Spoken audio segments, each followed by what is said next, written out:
Okay, I've got something very interesting I want to show you here. This is some ongoing research into the pseudo-solid design I've been working on for a number of years. I've got two 1-inch square steel bars, some steel bars here and here. This magnet is in attraction to this magnet is in attraction to this magnet.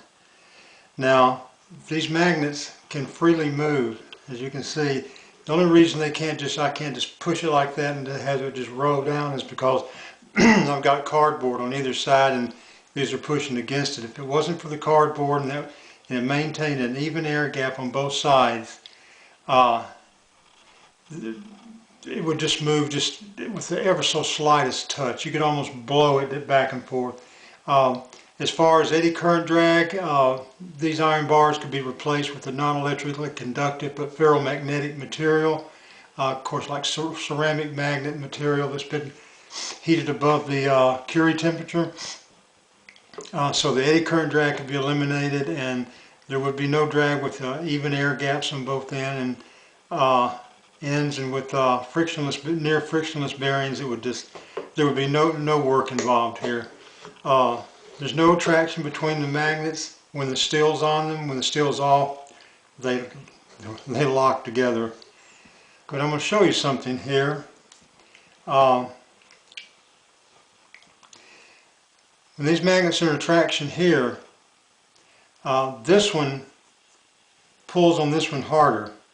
Now I want you to watch as I move this down, move this magnet down. I want you to watch this bar right here start to drop. Watch it slowly drop. It stops about right there. It's pretty rough between those metals and there's some friction, but as you can see, once again I'll do it so you can see that it'll drop.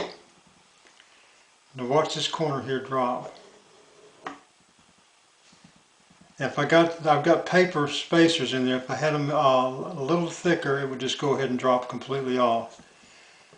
Something else I want to show you is, and also when this is moved down here, this becomes very loose, and when you move it down here, this one wants to drop, this one gets tight. Now, when this is moved down here and it puts the magnetic field of these two magnets in a loop, it makes it very easy to take this off. When you take this off, this one really becomes on there tight. It takes a lot of strength to get it off, but once you put this back on, it becomes loose again. If you move this up, this one comes very loose. As you can see, it's ready to slide right off, but this one comes off very easy down here because there's a magnetic loop formed here, and when it does come off, this one sticks a lot harder. Okay, now if these bars were longer, say 2 feet longer, as you move this magnet down, what happens is there's a loop formed right here between these two magnets, but this magnet here is also pulling on this one and this one. If these bars were longer, the reluctance of the material, the length of it, would cause this magnet to want to go take the path of least resistance and hold this one even tighter. And this one right here would virtually fall off, just completely fall off. So I think I'm on to something here. I think if the length of these bars is increased, you could, without any work, for all practical purposes, without any work whatsoever, move this one down here. This will fall off, and the strip pull on this one will increase. Now as this one falls off, the pull on this one down here really increases. It just locks on there. So what this comes down to is, this is a way of moving this magnet without any, for all practical purposes, without doing any work. And it switches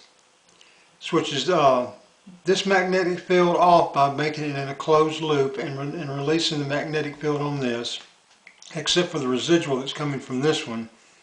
But with these bars increased, instead of taking this long reluctance path, it'll go ahead and jump to this. And make this very tight, and this will go ahead and be loose. So what you've got is a way to move a magnet without any work, and switch the force of the magnet, the intensity of a magnetic field from one end of this to the other. And once again, let me demonstrate.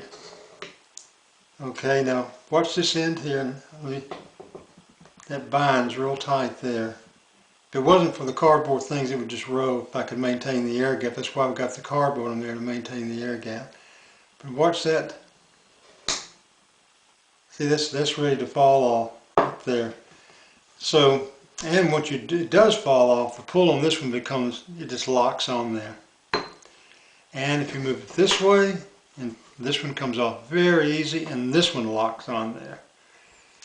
Now, the most important thing to keep in mind here is increasing the length of these bars to increase the reluctance, which increases the switching effect, and also that you're doing it by moving this magnet here back and forth, doing the switching. Now, I've shown in another video, if you take these two bars off, these magnets will lock to each other so hard that it's pretty darn hard to get them apart with your hands. You have to really do some tricks to get them apart, turn them 180 degrees, and still they'll still bite you sometimes even doing that. But when these bars are on there, these magnets see it as a pseudo-solid, as an indefinite length pseudo-solid, or solid rather, but in reality it's a pseudo-solid. And so it just slides back and forth. It leaves, it can go up right up against each magnet, move back and forth with these. So you're able to do switching back and forth. Now don't let, you can see the effort I'm putting, moving it, that is not from magnetic attraction. That's from the binding of the cardboard on the sides of the walls there. But eliminate that cardboard, put an arm in here to keep the air gaps even on both sides, and some near frictionless bearings, and make it a precision machine. You could swing that back and forth with just, you take a feather and push it back and forth. And in the process, switch. As it's in the position it's in now, it puts it in a closed loop, cuts it off down here so this can fall off. At the same time, increases it there. Now, because this one is free to go, take this loop, and the longer the reluctance of these two, the length of these two bars, and the higher the reluctance, the more switching effect there's going to be. And once this falls off, this really takes on tight. So you let this one come back on, it goes on, very little pull.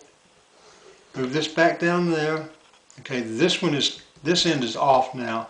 That comes off easy. This one's on real hard. I really wish everyone would take a look at this. It's the simplest thing in the world to build at home. I think